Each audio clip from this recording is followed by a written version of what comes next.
Let's create a shoe. Select the object and press tab in order to enter into the edit mode. Select 3 in order to select the face, and GY, move a little bit and extrude. That's perfect. Extrude also this, EY, and something like this. Go into the wireframe mode, select all this shape, and no G and Z axis should be fine. Select this face and scale. It's okay. Now let's press 2 key and select with the option press all this line and shift all this line and create some bevel. Ctrl B and good.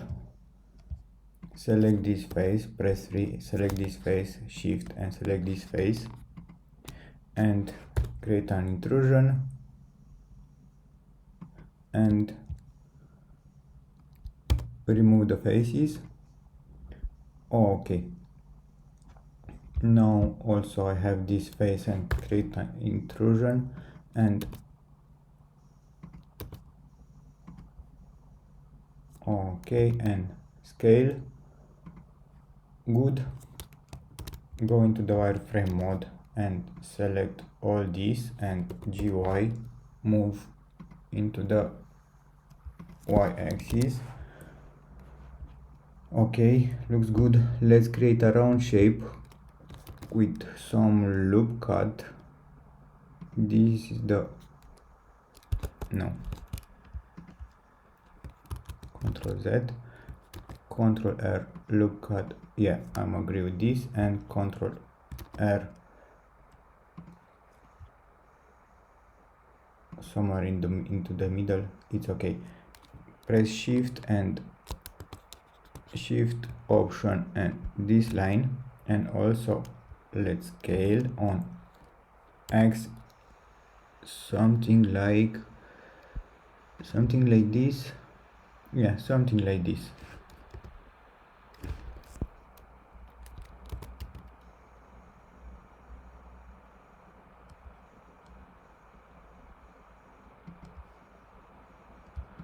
Okay, nice looking shape.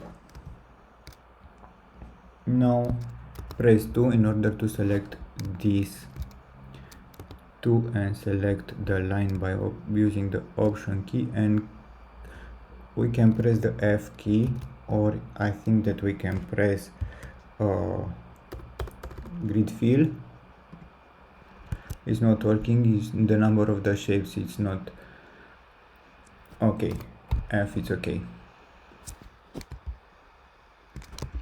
And what else we can do here? Yeah, for the sake of the exercise, let's create some this should be a round. Control to create some loops, Ctrl R. Okay, go into the wireframe and select this face, and from mesh transform to sphere, but not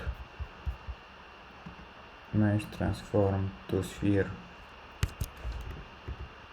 Okay, mesh transform to sphere. Okay, and now from the modifiers we can add to this object the subdivision face modifier, and we have a not a perfect one, but for sure we can do it better. Okay, thank you.